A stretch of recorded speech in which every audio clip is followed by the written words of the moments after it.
So, nadaw ko karon sa high precision bayot. Kay magkuha ko sa akong medical result yot. Kay nagpa-medical man ko gahapon. So, magkuha na tano. Mo may lagingan hapon ko no. So, mo na ni. Naabot na ako sa bay. Ako ipakita ninyo kung ano sa resulta ni. So far, good man siya. Not bad. Bitaw. Pakitaan ta mo kay para makahibaw mo masakiton ba ko or di. Charot. Tama na siya guys. Happy ko nga nakuha na ako ang result kay tuloy-tuloy na ni ba.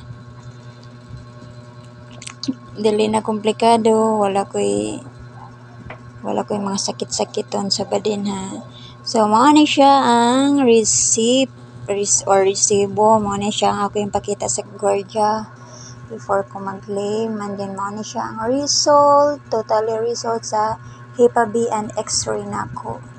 So far, okay man ko na siyang result. Kapasara ko no. Mga na siya ang sa X-ray. Kamo na bahala og sa butana kung unsa na. Mga na siya guys. Okay raman ko no guys ang result. Wala raman ko na ko'y sakit.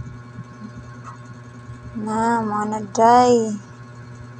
Medical lang ko ka requirements mo good.